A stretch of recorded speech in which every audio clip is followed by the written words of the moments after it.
Para nós é uma alegria e é uma tristeza estar aqui, porque a gente sabe que para nós como família é o último domingo que nós vamos estar ministrando no Brasil. É uma alegria de estar aqui, com certeza, como o pastor Evandro falava. Nós chegamos no Brasil, foi no final de 2009. Nós tivemos 3 meses aqui em Santos e depois nós fomos para o Sul, onde ficamos esses outros 7 anos, na cidade de Camboriú, em Santa Catarina. E eu não imaginava tudo aquilo que Deus tinha guardado para a gente, para nós aqui no Brasil. Foi um processo, para nós um processo difícil, ter construído uma vida por 7 anos que estávamos nos Estados Unidos, e depois, de repente, largar tudo e virmos para o Brasil e passar tudo aquilo que passamos. E quando nós vínhamos aqui para Santos, nós já tínhamos, então, vendido todas as nossas coisas, doado algumas outras coisas e nos desfizemos de tudo lá em Camboriú nessas últimas semanas.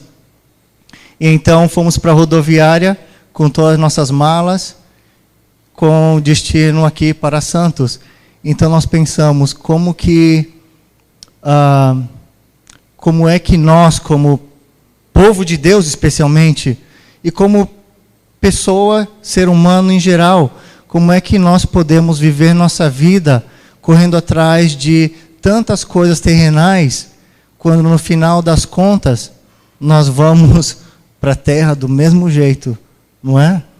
Então foi esse sentimento que eu tive, porque eu lembrava, o mesmo irmão que nos levou para a rodoviária para voltarmos para cá, foi o mesmo irmão que nos foi buscar pela primeira vez, há 7 anos atrás, lá em Camboriú. Não o conhecíamos pessoalmente, colocamos tudo na caminhonete dele e fomos para a nossa nova morada lá. Mas tem sido um processo interessante agora, especialmente porque nossos filhos cresceram. O meu filho maior hoje já está para fazer 15 anos.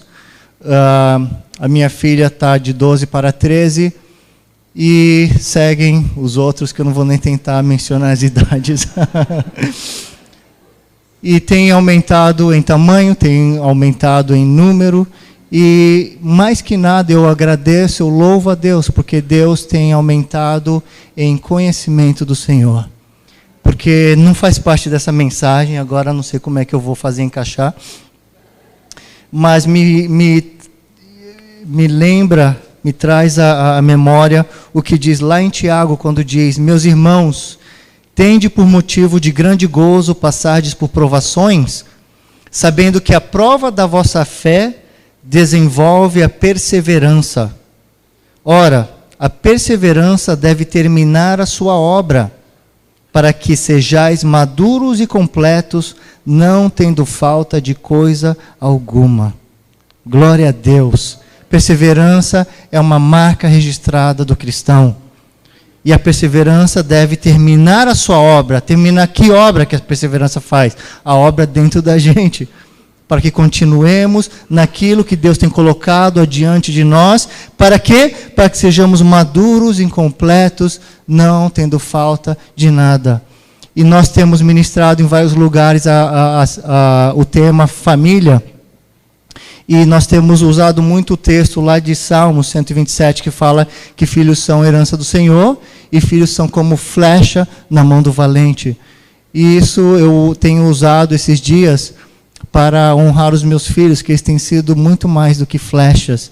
Eu tenho visto a sua conduta, eu tenho visto as dificuldades, eu tenho visto a montanha-russa emocional que todos nós na família temos estado passando essas várias semanas, e eu tenho visto o quão eu enxergo neles hoje, não somente flechas, como Deus diz que são, mas eu tenho visto eles como os próprios valentes, de ter decidido em oração, junto em família, nós tomamos decisões em família, em oração, e eles abraçaram a visão.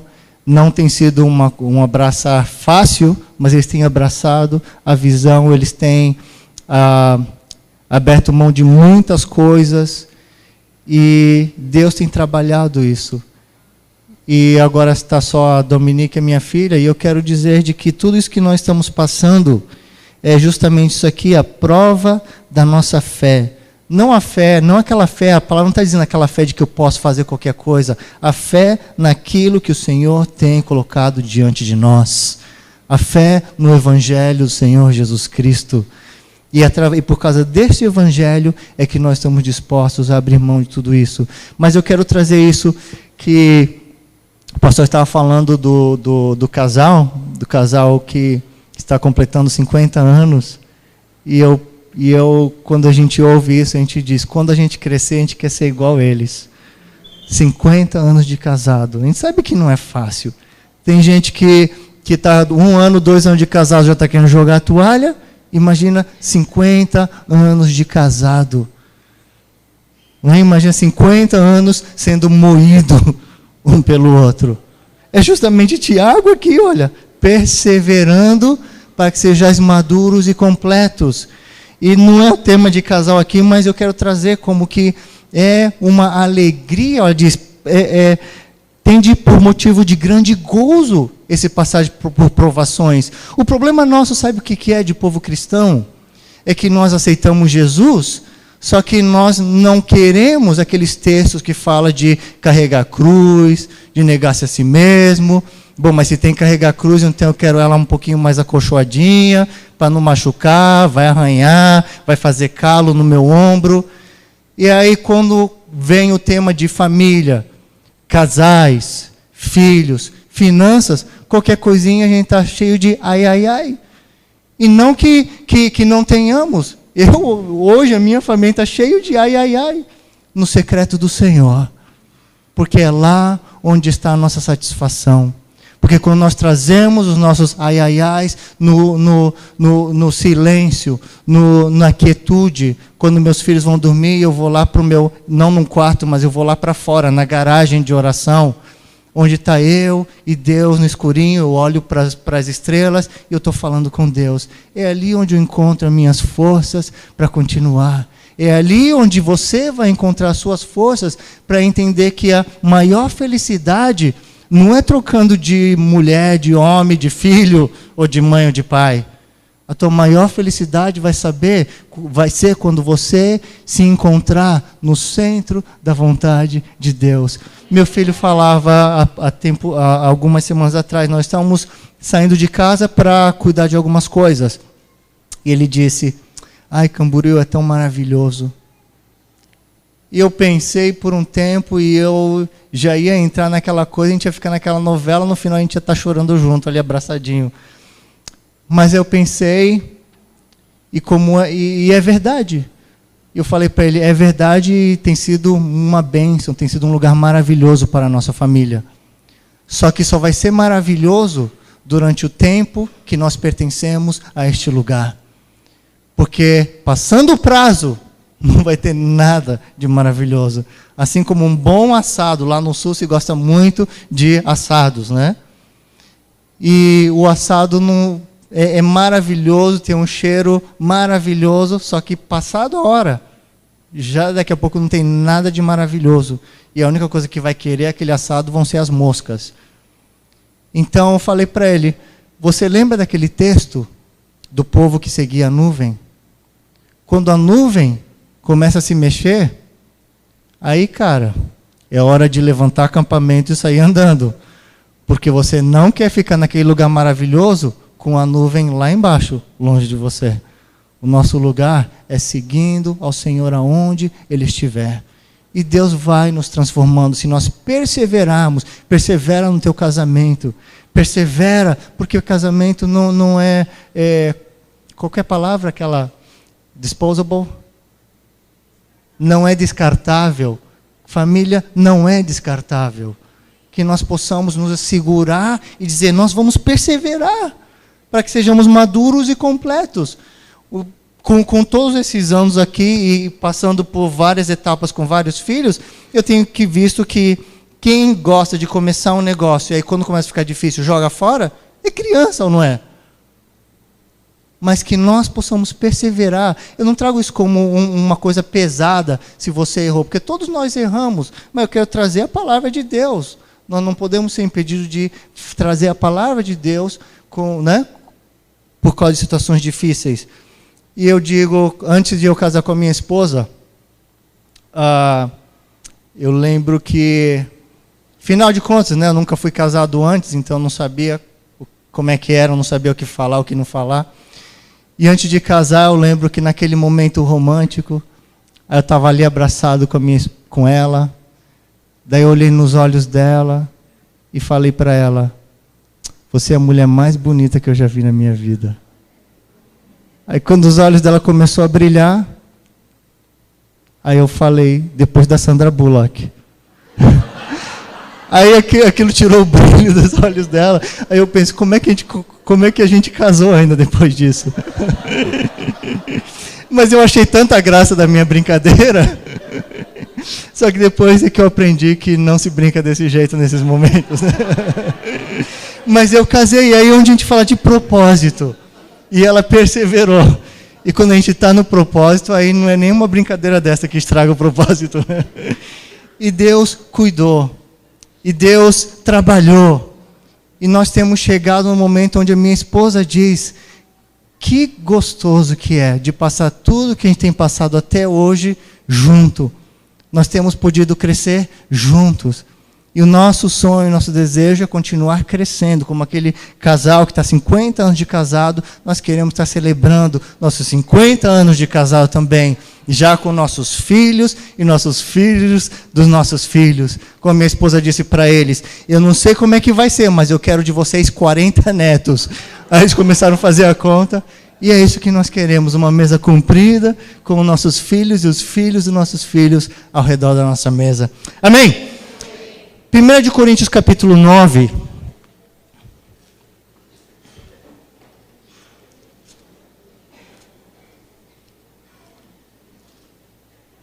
Coríntios capítulo 9, enquanto você vai encontrando aí, e eu louvo a Deus por essa igreja, porque como o pastor Evandro disse, foi um dos primeiros lugares que nós começamos a ministrar no Brasil, e é o último lugar que nós vamos estar ministrando no Brasil.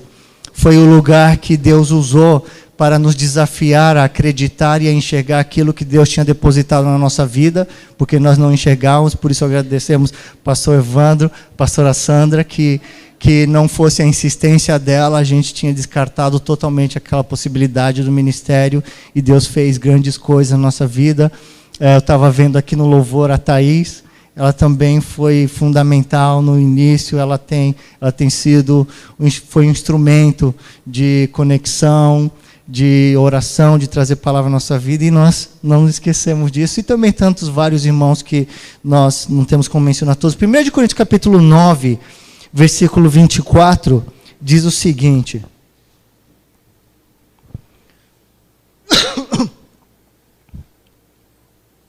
não sabeis vós que os que correm no estádio, todos na verdade correm, mas um só leva o prêmio. Correi de tal maneira que o alcanceis. Todo aquele que luta em tudo se domina. Eles para alcançar uma coroa corruptível, nós, porém, a incorruptível.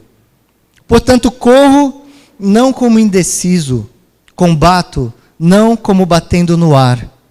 Antes, subjugo o meu corpo e o reduzo à servidão, para que, pregando aos outros, eu mesmo não venha de alguma maneira a ficar reprovado. A coisa aqui é que ele está falando nesse texto, se você lê o contexto, que normalmente de praxe é o mais importante, o mais correto, ele está falando sobre aquilo que Deus o incumbiu de fazer, que é de ministrar, de servir, de pregar o Evangelho, como ele se fez de tudo para com todos, para que de alguma forma alguns venham a ser salvos. E então ele traz isso aqui. Ele traz essa comparação de correr num estádio, ele traz uma comparação de estar numa corrida, e nós tivemos vendo Olimpíadas há não muito tempo, e nós vemos em matérias, em reportagens, o cara não simplesmente fala: eu quero aquela medalha. Eu vou me inscrever. Vai lá, se inscreve e sai correndo. A gente sabe que não é assim. E aqui esse texto está falando sobre o correr de tal maneira que alcanceis. Todo aquele que luta, em tudo se domina. Eles para alcançar uma coroa corruptível, nós, porém, a incorruptível. E a verdade é que nós, muitas vezes, amamos essa ideia de vitória, amamos a ideia de campanha de vitória, amamos as ideias de conquista, de vencer, e glória a Deus por isso. Quem que entra para qualquer coisa para perder? Mas o problema é que muitas vezes nós queremos alcançar, nós queremos ganhar, nós queremos vencer, sem fazer nada. E então nós ficamos, Deus, aqui está a minha oferta, eu quero ser um vencedor. E às vezes Deus, por misericórdia que Ele tem com a gente, Ele faz. Mas nós vemos que na maioria dos casos, se você quer, vai atrás. Né? De que maneira que nós vamos aqui, como Ele mesmo falou, de que maneira eu vou alcançar aquelas pessoas ficando sem fazer nada? Qual é o propósito que Deus nos tem chamado para este tempo em nossa vida? Qual o propósito que Deus tem para a sua vida? Pergunta, o que é que você está disposto a entregar para que aquele propósito seja alcançado? Esse texto está falando de que em tudo se domina, o outro texto fala de que se luta. Ele está falando sobre correr não como indeciso, ou seja, ele tem uma direção, ele tem um alvo, ele combate não sem um propósito, não como batendo no ar. Ele está indo, eu tenho uma imagem de um homem que está colocando esse texto como, eu estou vendo ali aonde eu quero chegar e é para lá que eu vou. E para chegar lá, eu vou fazer aquilo que eu tenho que fazer. Eu não estou falando de simplesmente você colocar qualquer alvo. Nós estamos falando aqui daquilo que o Evangelho nos traz. E eu quero trazer aqui não somente, aqui ele está falando do propósito dele, ele falou, ai de mim se eu não anunciar o Evangelho. Ele está falando aqui daquele propósito que Deus colocou diante dele. E eu sei, né, eu vou estar falando um pouco daquilo que Deus nos está colocando no coração para fazer. Mas eu sei também de que não é chamado de Deus para todos largar todas as suas coisas, entrar num ônibus e ir para um outro lugar. Mas eu não venho para colocar um propósito na tua vida. Eu venho para perguntar qual o propósito que Deus tem para a sua vida. Quão interessado você tem estado em conhecer o propósito de Deus para a sua vida. Ali onde ele fala que corro não como indeciso, eu confesso que nesses 7 anos, que, como disse, não foram fáceis, tivemos momentos bons e momentos difíceis também, mas toda vez que nós tínhamos um momento de grande dificuldade, nós chegamos a, vamos dizer, a jogar a toalha. Depois de 2 anos no Brasil, nós voltamos para os Estados Unidos e nós tivemos um momento difícil de ter que tratar com aquilo que nós tínhamos vivido aqui no Brasil, com todas as situações e etc. E outras coisas mais aconteceram lá que trouxeram mais desafios para o nosso caminhar. Só que em todo o tempo, Deus, naquele momento de joelho no chão, e Deus ia me ministrando e colocando, não acabou ainda o seu tempo ali. E para tudo isso eu precisava, sabe do quê? Eu não sei se eu já trouxe aqui nessa igreja, mas eu vou embora e eu levo esse pedacinho de tijolo.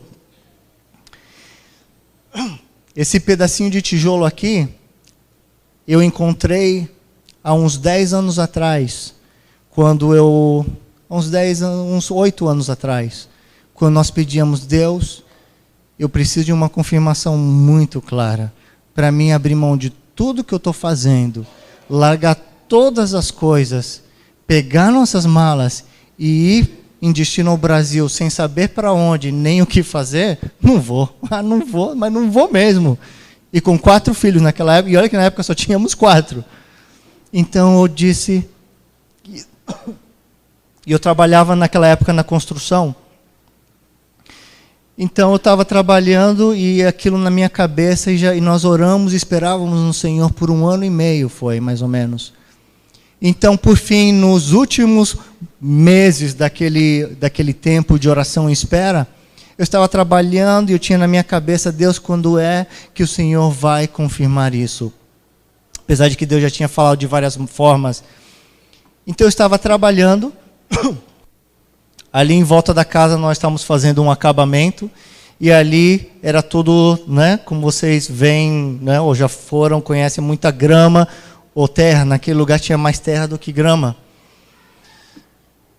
Então, no final do dia, eu estava recolhendo os materiais, pegava as ferramentas, nós íamos guardando.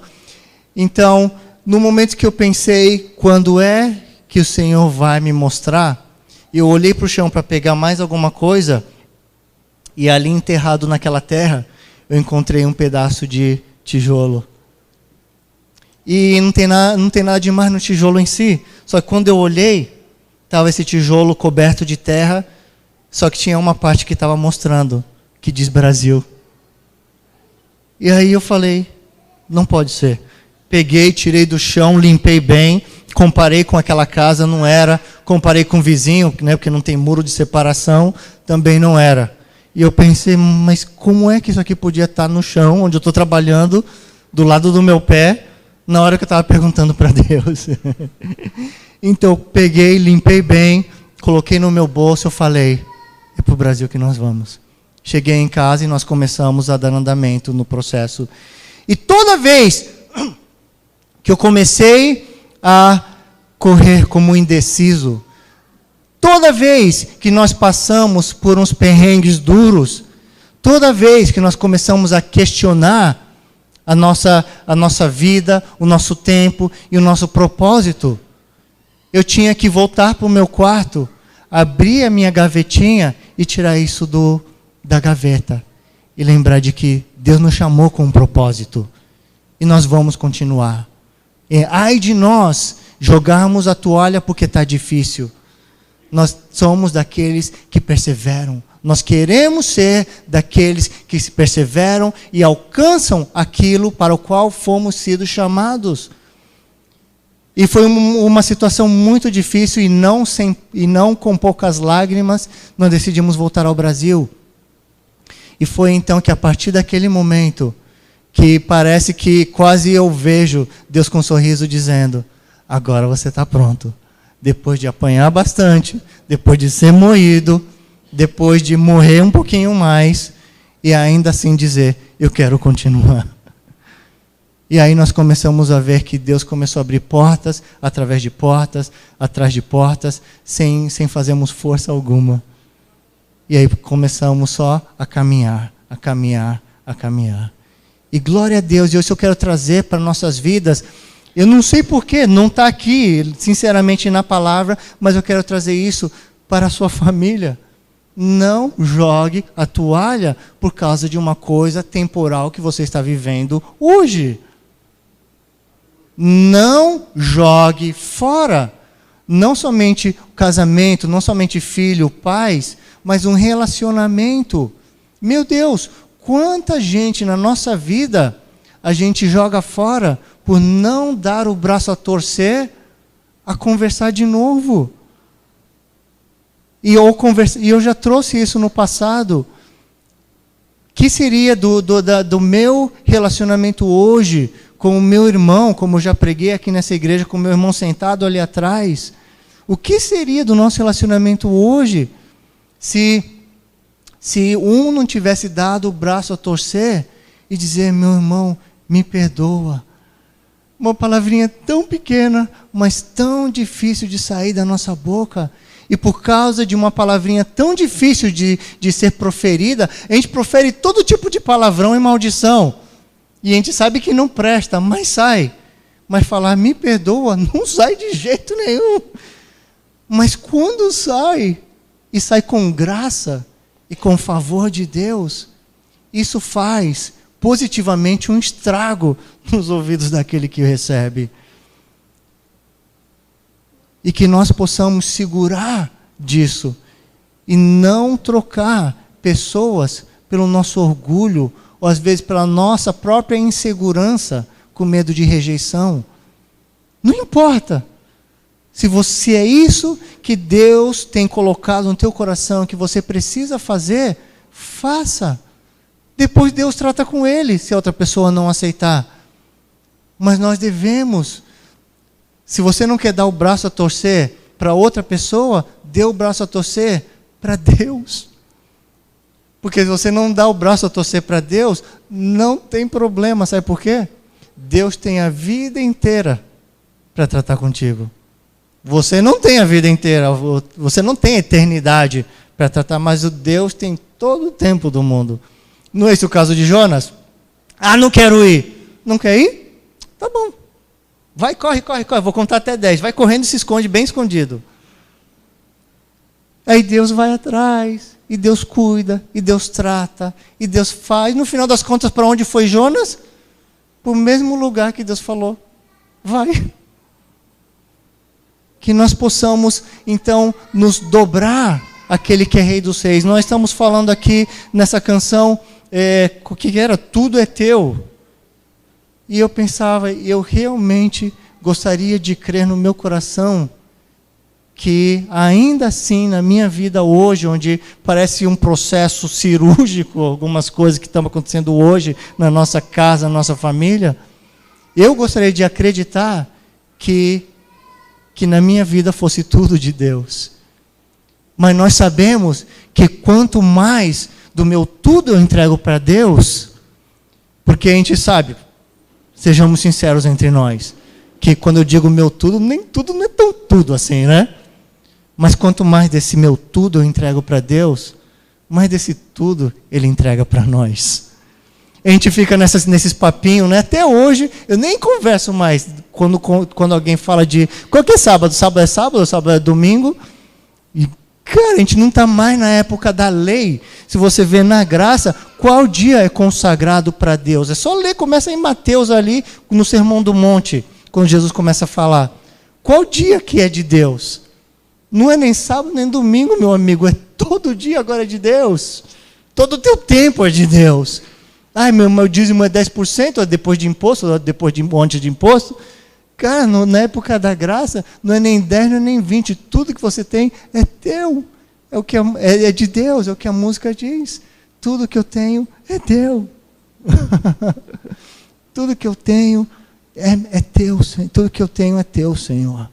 E que nós possamos viver desse jeito. Meu Deus, 6 filhos, você é louco? Não sei, de repente sim. Nenhum louco reconhece que é louco.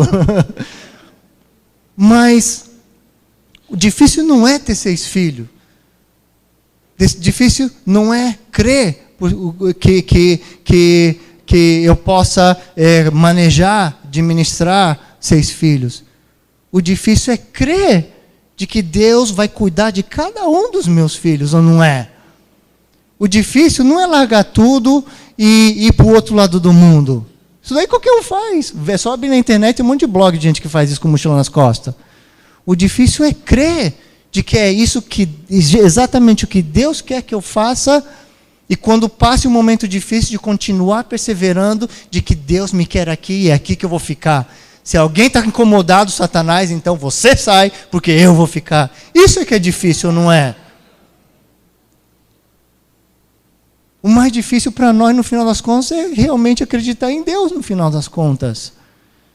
O mais difícil é acreditar de que Deus tem o poder de transformar a minha casa, apesar de tudo. Ah, mas eu convivo com essa mula aí faz 10 anos. Mas se aquela mula não muda, de repente, ele não muda porque você não está mudando. É ou não é? Você vê que lá em Gálatas, eu posso estar errado, não vou procurar senão, é 4,19, se eu não me engano. Não coloca aí, senão eu vou passar vergonha. Eu acho que é Gálatas 4,19, onde Paulo vai dizer: meus filhinhos, por quem eu sofro as dores de parto, até que Cristo seja formado em vós. Glória a Deus, eu estou bom de Bíblia hoje. meus filhinhos, por quem de novo eu sofro as dores de parto, até que Cristo seja formado em vós. A maior dor é o quê? É para que eu seja feliz? Não. A maior dor é para que eu consiga mais um investimento? Não. Infelizmente, nós estamos correndo com um alvo, muitas vezes, como indecisos, porque estamos investindo tanto nas coisas terrenais. Não que seja mal, só que isso não é o alvo. Ter uma casa, 2 casas, 10 casas. Eu conheci um senhor lá nos Estados Unidos que tinha 200 propriedades. O problema não é a propriedade em si, porque o dinheiro, o recurso, isso é um benefício, e pode ser um benefício para o reino de Deus também. O problema é quando isso se torna o alvo. Aí é uma desgraça na tua vida. Que Deus prospere a cada um de nós aqui muito, mas que isso não seja o alvo. Que isso seja nada mais que o benefício, mas que o alvo seja de que cada pessoa, de que a minha família, de que meus filhos, os filhos dos meus filhos, que as pessoas com quem entramos em contato, quando olhem para a nossa vida, eles possam dizer: eu enxergo a Cristo na sua vida. Ai, que gostoso! Você já ouviu alguém falar: nossa, quando eu entro na tua casa eu fico tão em paz? Você já ouviu alguém falar: nossa, conversar contigo é tão diferente? Que Cristo possa ser visto na sua vida. Aí está a maior bênção. Aí está a nossa maior felicidade como povo cristão. 2 Timóteo, está vendo? Depois do orgulho vem a ruína, né? Estou bom de Bíblia. 2 Timóteo, capítulo 2. Versículo 4.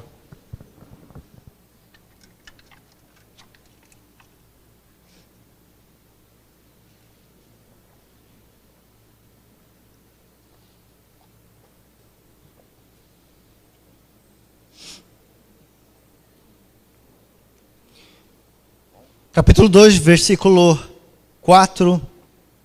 Diz o seguinte: nenhum soldado em serviço se embaraça com o negócio desta vida, a fim de agradar aquele que o alistou para a guerra. Olha que versículo tremendo. Com isso eu quero chamar minha esposa. Nenhum soldado em serviço se embaraça com o negócio desta vida. Quem? O soldado em serviço se embaraça com o negócio dessa vida.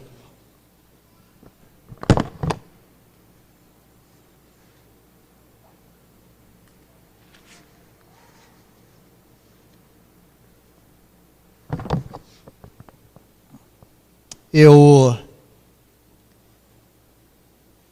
lembro de uma passagem de um desenho,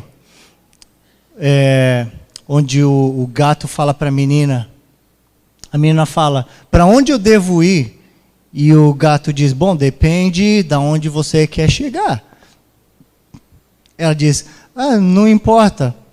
E o gato diz: então não importa que caminho você vai levar. Mais ou menos assim. Se você não sabe aonde você vai chegar, então qualquer caminho realmente importa. Se você não sabe o que você quer para o seu casamento, realmente qualquer coisa serve. Se você não sabe para onde está indo a tua família, realmente de qualquer jeito está bom. Se você não sabe para onde Deus está colocando a tua vida, o que o Evangelho traz para a tua vida hoje, não estou nem falando de mudança, estou falando para o nosso viver cristão. Se você não sabe o que Deus espera de ti para hoje, para amanhã, então realmente a gente faz de qualquer jeito. E a gente faz de qualquer jeito de que maneira? Somos esses soldados que se embaraçam com o negócio desta vida. Nós colocamos uma mochilona nas nossas costas. E aí estamos como um soldado. Eu vou. Não vai nada. No começo, até que está bom. Não é? A gente coloca ali 5 quilos, 10 quilos nas nossas costas, e a gente até vai, por um tempo.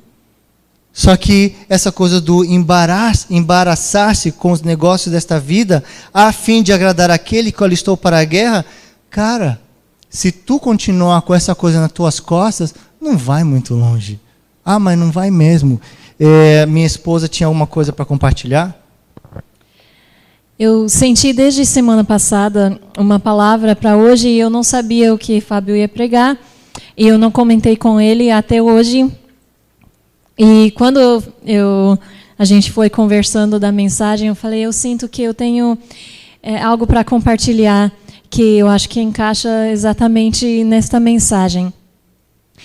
E é um testemunho da minha vida de um embaraço que o Senhor me revelou e que continua tratando a minha vida.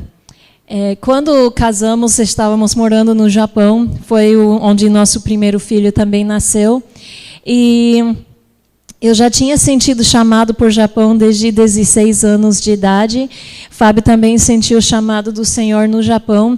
Então, na época que casamos, eu imaginava que estaríamos a vida toda no Japão. Eu não sabia da grande jornada que Deus tinha preparado para nós até voltar para o Japão agora.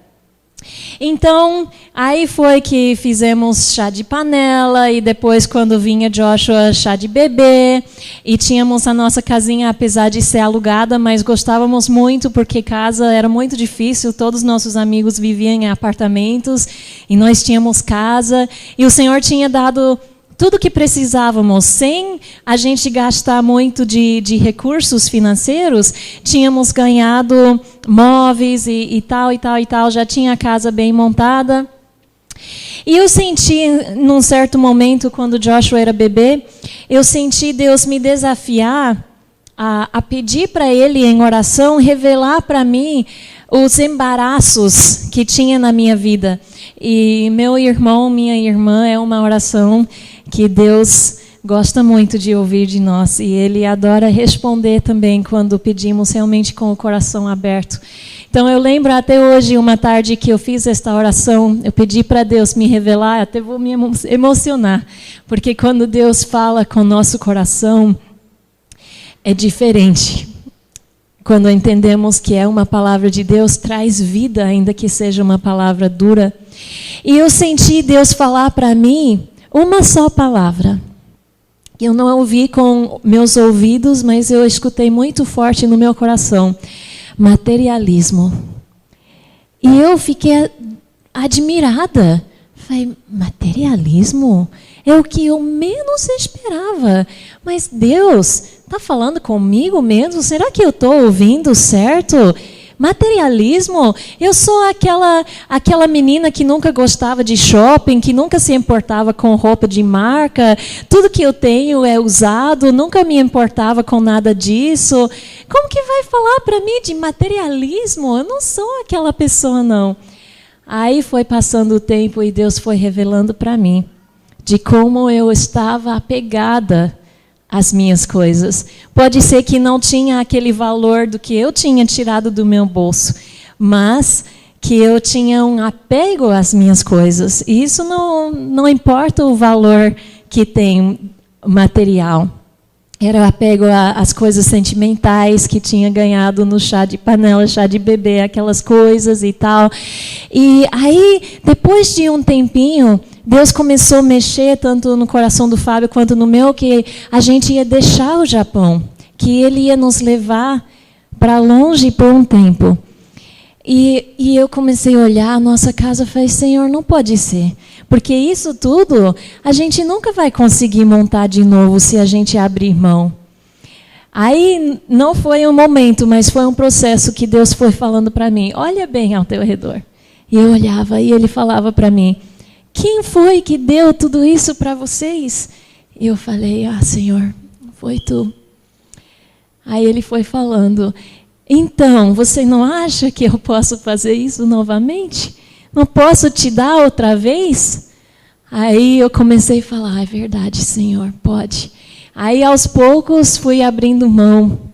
Foi no outro ano que deixamos o Japão, tentamos mudar para os Estados Unidos. Tínhamos um pequeno recurso de ter vendido nossas coisas e tal. Chegando lá, não deixaram o Fábio entrar por problema de visto. Mandaram ele de volta para o Japão. Passamos por um ano de muita dificuldade. Viajando para lá e para cá, ele não conseguia emprego, não conseguia visto para os Estados Unidos. Deus, e eu reconheço que foi mesmo a mão de Deus, nos levou ao ponto de perder absolutamente tudo. Tudo mesmo, até que chegou o dia que não tínhamos nem o que comer. E Deus foi provendo isso também. Eu não posso contar todas essas histórias.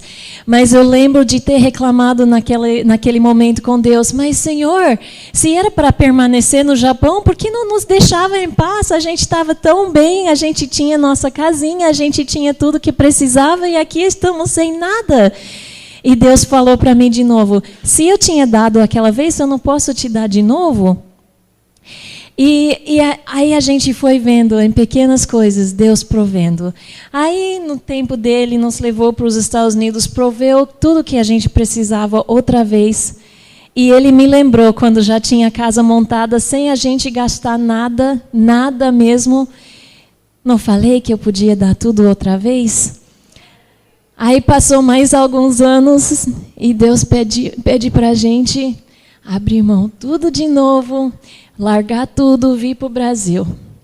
E aquela vez não foi tão difícil. Ainda foi um pouco difícil, mas eu já tinha no meu coração que se Deus deu para nós uma vez, se Ele deu 2 vezes, Ele vai poder dar.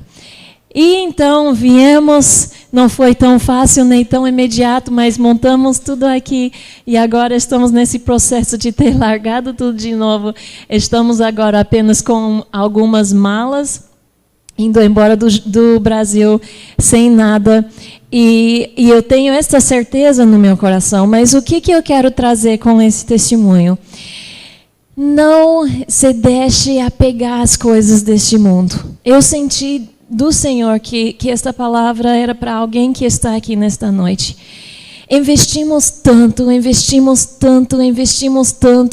da nossa vida, do nosso tempo, dos nossos esforços para coisas que não têm nenhum valor eterno.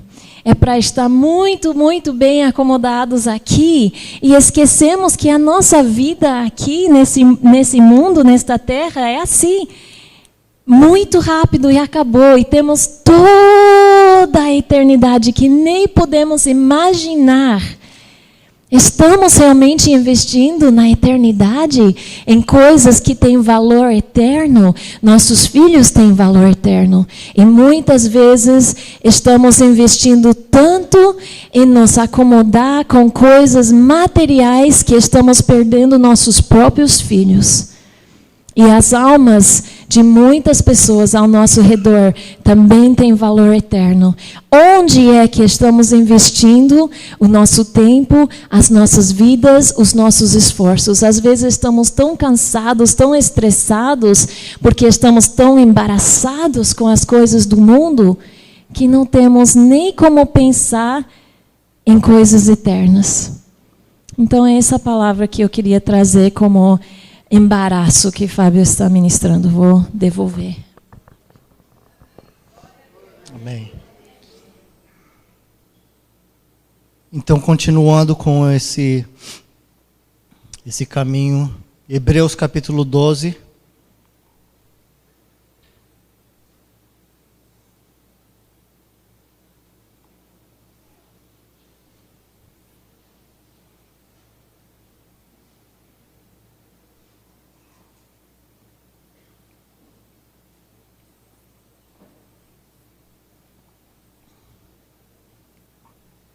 Hebreus capítulo 12 diz o seguinte: portanto, visto que nós também estamos rodeados de tão grande nuvem de testemunhas, deixemos todo o embaraço e o pecado que tão de perto nos rodeia, e corramos com perseverança a carreira que nos está proposta. Deixemos de lado, aqui está dizendo, todo o embaraço, todo o entulho, todo o peso, vírgula, e o pecado que tão de perto nos rodeia, e corramos com perseverança a carreira que nos está proposta. Quanto ao pecado, nós já sabemos que tanta coisa que nós precisamos simplesmente esse texto que está dizendo, deixemos. Colossenses vai falar sobre despojar dessas coisas, capítulo 3, despojar da maledicência, despojar da ira, despojar da mentira, e eu adiciono coisas que nós vivemos no mundo de hoje, despojar é tirar, se despir disso, se despojar da pornografia, se despojar desses pensamentos que nós estamos cultivando, se despojar das possibilidades malignas que o inimigo coloca na nossa cabeça, sabendo que vai de contra a palavra de Deus. Despojar-nos da ambição sórdida, da ganância sórdida que muitos de nós vivemos. Despojarmos de todas essas coisas, e não somente disso, mas também de todo o embaraço. Tem coisa que a gente fala, mas não é pecado, e são coisas que vão tomando mais da nossa vida, e tomam mais do nosso tempo, e vai tomando de nós, e vai tomando de nós, e se torna uma mala pesada sobre nossas costas. E quando nós vamos ver, nós nos tornamos um povo infrutífero para o reino de Deus. Nós não gostamos, mas tem tantos textos que falam sobre a pá que já está ali, sobre aquele galho que não produz e é cortado. E tem tanto texto duro que a gente não gosta, a gente não é muito fã desses textos, né? Mas que nós possamos deixar todo embaraço na nossa vida. Não significa agora então cancela tudo. Tem tido coisas que eu tive que cancelar, coisas importantes que eu tive que cancelar porque estavam se tornando um embaraço na minha vida. Não um pecado em si, mas um embaraço. Mas no final das contas, sabe o que eu tenho descoberto para a minha vida?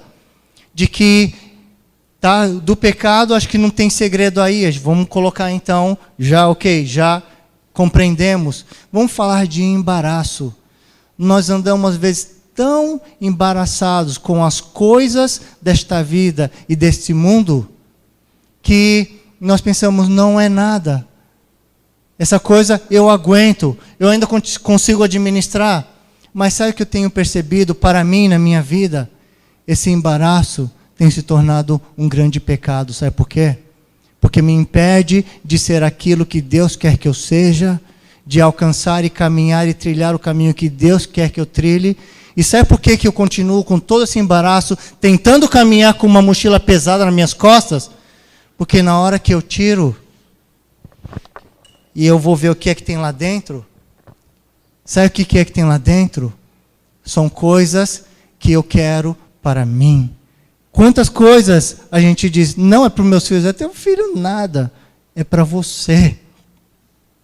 Quanta coisa eu digo, mas é para, sei lá, para minha família, é para tua família nada. Você sabe que é para você. Quanto embaraço a gente tem na nossa vida, porque é para agradar o eu.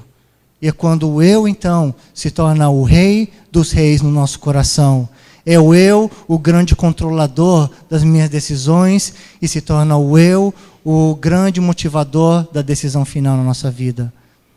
E enquanto nós vivemos o nosso eu trago de novo, não sei porquê, aquela situação que eu tive com meu irmão, onde nós ficamos 4 anos sem se falar. E depois que eu descobri, ou Deus me mostrou bem claramente, eu compreendi, de que o meu eu estava muito grande ainda, eu coloquei de lado, eu me reconciliei com ele, eu mal sabia tudo aquilo que Deus podia fazer através da vida dele. E muitos de vocês conhecem ele, né? Não é, pastor? Ele não tem sido uma bênção? Ele foi uma bênção na vida de muita gente e na minha própria vida. E quantas pessoas nós deixamos de um lado porque nós não nos permitimos dar um passo de fé em direção a pessoas. Aquele primeiro texto, e aí eu vou terminando, em Coríntios, quando ele estava falando sobre correr a carreira, como eu disse, aquela carreira era para alcançar vidas. Nós falamos, minha vida é tua, Deus, eu quero viver para ti, para o Evangelho, e o Evangelho se trata de vidas salvas. E nós deixamos vidas acorrentadas num quartinho escuro no nosso coração. Então eu quero trazer aqui, se Deus tem te chamado para uma missão bem específica, vá. Mas mesmo uma missão que seja do outro lado do mundo, O foco é o quê? Vidas. E que nós possamos nos focar nessa missão de vidas a partir de agora. Nós possamos, que o Espírito Santo nos traga a memória nesta noite. Vidas, pessoa, um irmão, uma irmã, um amigo, um parente. Que você sabe que Deus está mostrando, que está esperando você ser um missionário na vida dela. E que nós possamos responder a esse chamado do Senhor.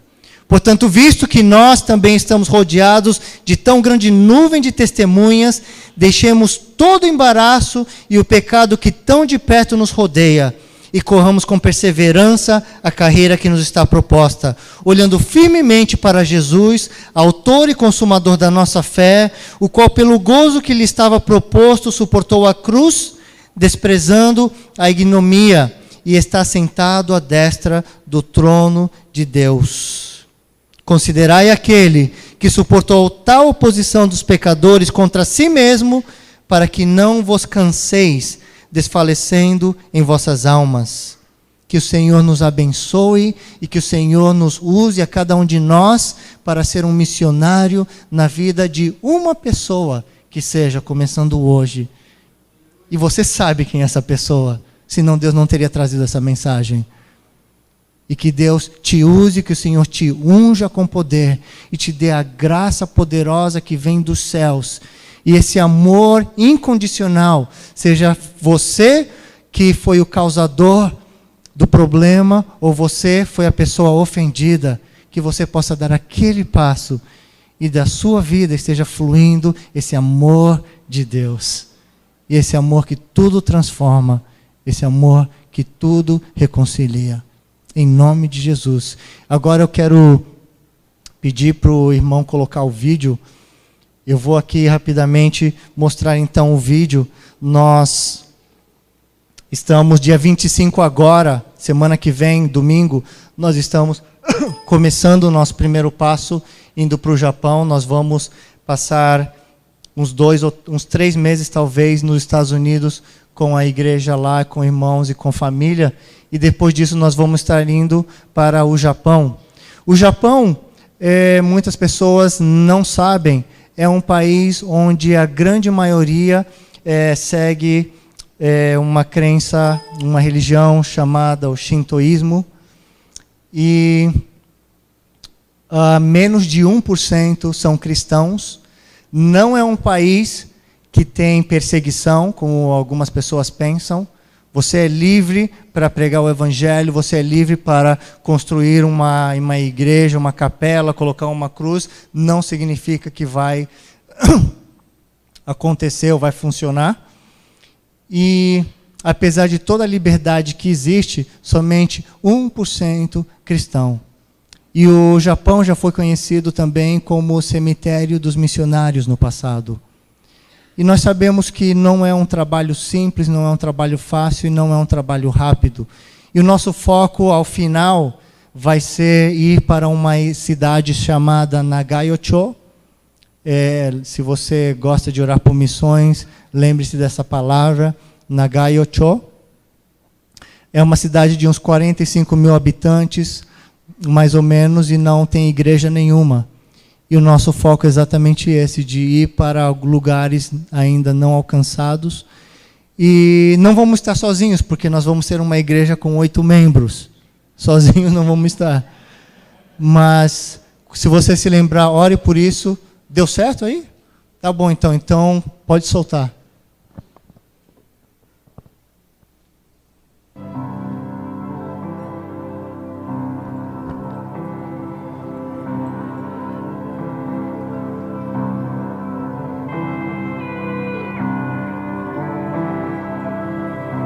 Uma das perguntas que mais ouvimos é: por que o Japão?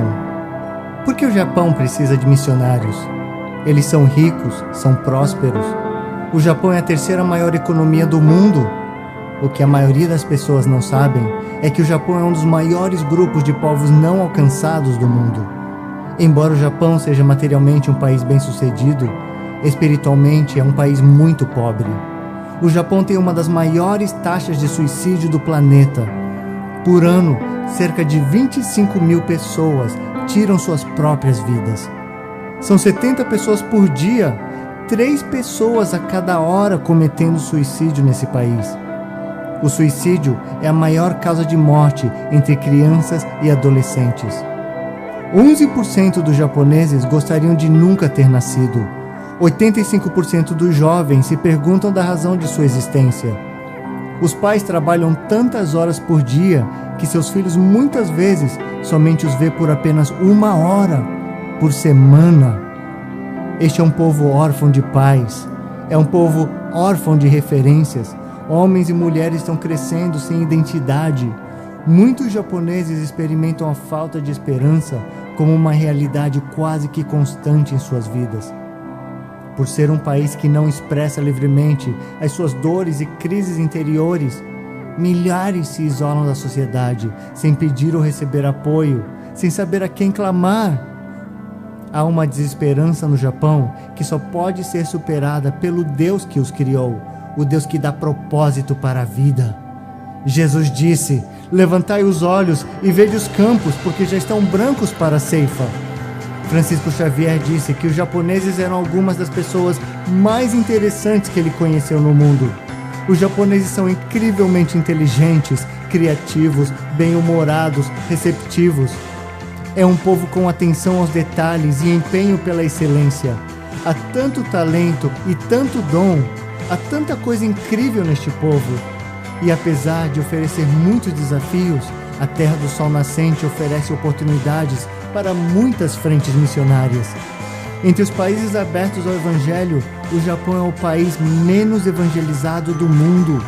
Este país tem a 10ª maior população do mundo. 79% dos japoneses, quando perguntados se tivessem que escolher uma religião, expressaram interesse no cristianismo. Contudo, das 692 grandes cidades, 86 têm apenas uma igreja e 10 não têm igreja alguma. Existe uma média de apenas um missionário para cada 56 mil habitantes. O Japão já foi chamado, no passado, de cemitério de missionários. Contudo, Deus não se esqueceu deste povo. Mas qual é a resposta? É claro que Jesus é a resposta. É claro que Jesus é a fonte de esperança. É claro que Jesus se importa com este povo. Mas a única maneira que eles conhecerão a Cristo é se você vier, se você disser sim. Jesus disse que nós somos a luz do mundo, o sal da terra. Precisamos de professores, precisamos de atletas, precisamos de artistas. Por que você não utiliza os seus dons e talentos para alcançar este povo? Para alcançar uma nação que está a ponto de experimentar um novo despertar. O apóstolo Paulo diz: como, pois, invocarão aquele em quem não creram? E como crerão naquele de quem não ouviram falar? E como ouvirão, se não há quem pregue? Você ainda está se perguntando por que o Japão? Na verdade, a pergunta deveria ser: por que não o Japão?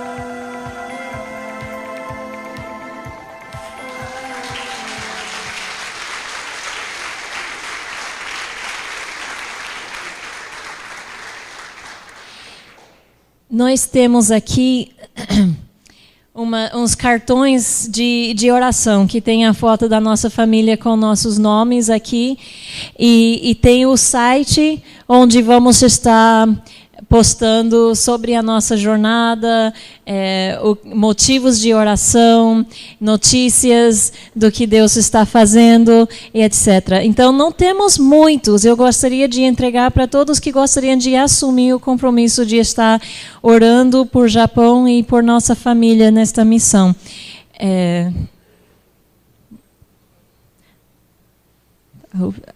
Agora eu vou entregar para o pastor.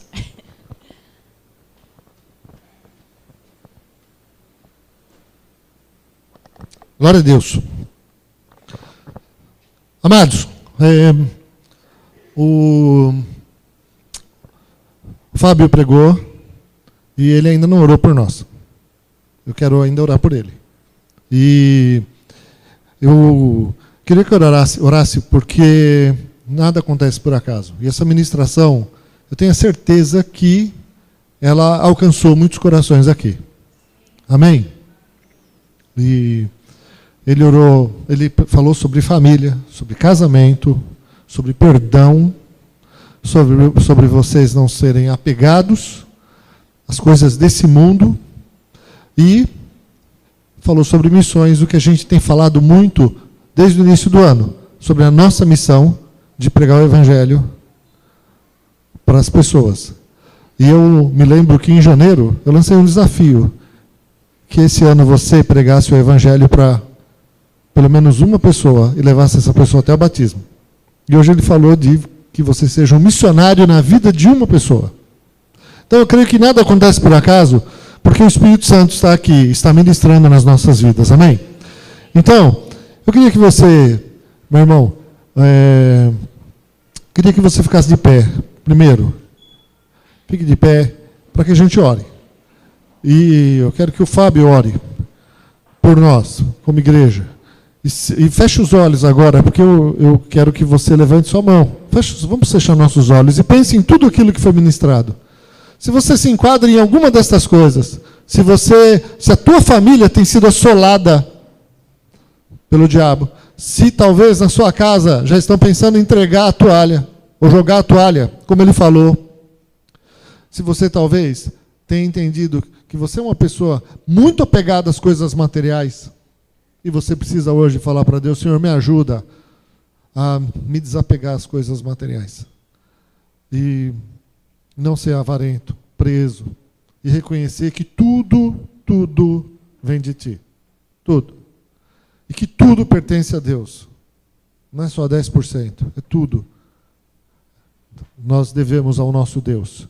E se você tem entendido que você que você precisa ser um missionário hoje, e não tem sido, que você possa também reconhecer isso e pedir para Deus te ajudar. Amém? Então, eu queria que ele orasse por essa situação. De olhos fechados ainda, se você quer pedir hoje para o Senhor ter misericórdia da sua vida em uma dessas situações, levanta a sua mão no seu lugar e vamos orar.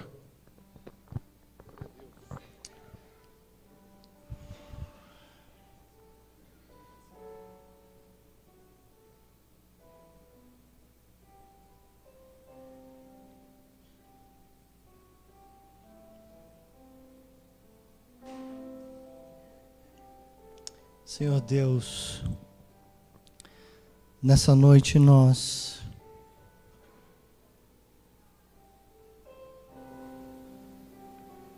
nos achegamos diante de Ti, reconhecemos que somos necessitados, somos pobres e nus, como diz a Tua palavra. Ninguém é melhor do que ninguém nesta noite. E todos nós, diante dos Teus olhos, estamos nus. Por isso, sem nada para esconder, sem nada para nos justificar. Mas eu quero, Pai, em nome de Jesus, de que o Teu Espírito agora, nesta noite, nos ministre aos corações e que Tu nos ajude a cada um de nós a parar de apontar dedos, a parar de lançar setas com as nossas bocas, proferir maldição e desgraça, e profetizar destruição na nossa própria família às vezes. Senhor, nos perdoa porque temos sido em muitas situações temos sido tolos com a maneira que conduzimos nossos pensamentos, aquilo que alimentamos dentro de nós, em nossos corações, raízes de amargura que somente contribuem não em nada para a expansão do Evangelho, mas para a destruição do próprio testemunho de Cristo nas nossas vidas. Por isso, Deus, nessa noite eu quero fazer uma oração de misericórdia e apelar, Senhor, a Teu coração misericordioso, porque quantas vezes, Senhor, olhamos para Cristo, para a beleza de Cristo, e a Tua palavra que diz que o Senhor nos amou de tal modo mas nos amou tanto que nos entregou seu próprio Filho para morrer por nós. Quem somos nós? Senhor, olhando para dentro nesta noite, quem somos nós para que os teus olhos se coloquem na gente e tenha qualquer amor por nós? E é por isso que te louvamos, e é por isso que te adoramos, Senhor, porque apesar de nós, o Senhor não desistiu de cada um de nós.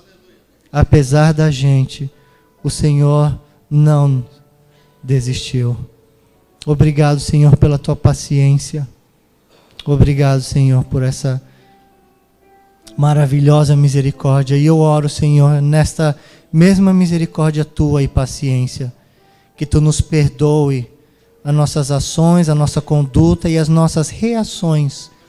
E não temos demonstrado nada de perseverar como um cristão. Não temos mostrado nada de seguir um caminho, não como um indeciso nesse caminhar. Senhor, eu te peço em nome de Jesus para que tu venha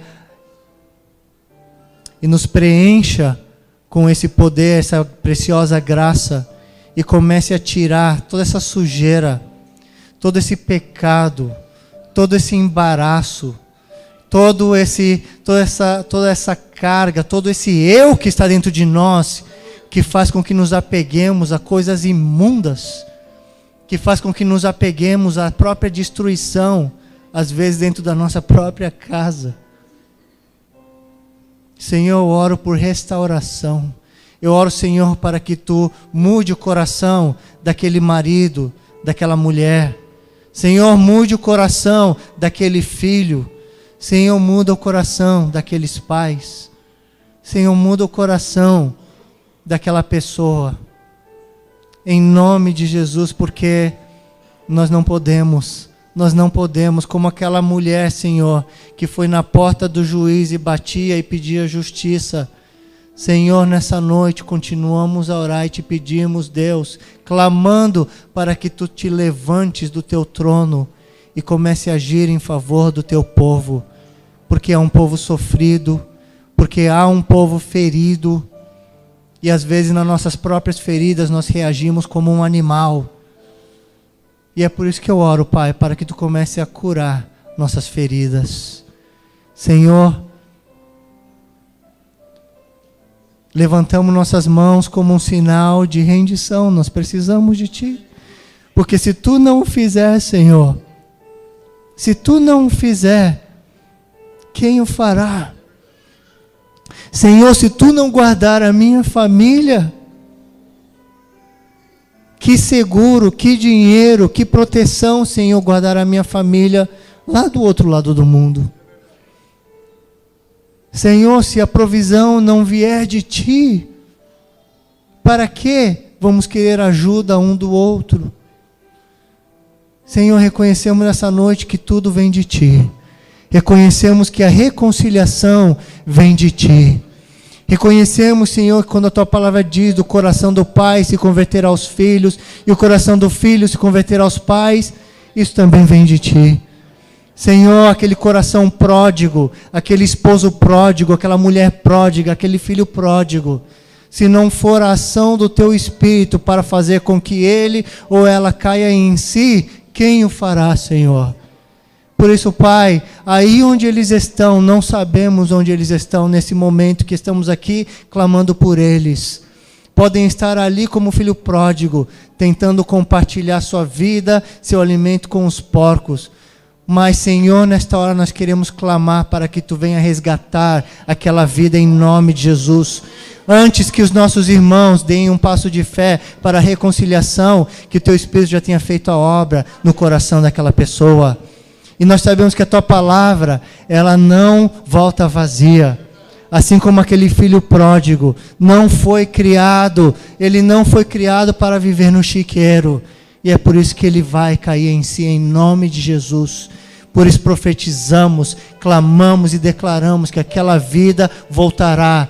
E dizer aos infernos, dizer para Satanás de que nós não temos desistido daquela pessoa. Eu não vou desistir do meu casamento. Satanás, escuta bem aqui, nós não vamos desistir da nossa família. Por isso, tira tuas patas imundas da mente dela e do coração. Tira tuas patas imundas da nossa casa, porque nós não temos desistido, e o Senhor Jesus com certeza não desistirá e nem se adormecerá aquele que cuida da minha casa. Senhor, louvado seja o teu nome, e queremos dizer nesta noite que cremos em ti, cremos na restauração e cremos na salvação dos nossos entes queridos. Ajuda também, Senhor, nos ajude em nossa incredulidade. Em nome de Jesus é que clamamos, Deus, nessa noite. Amém.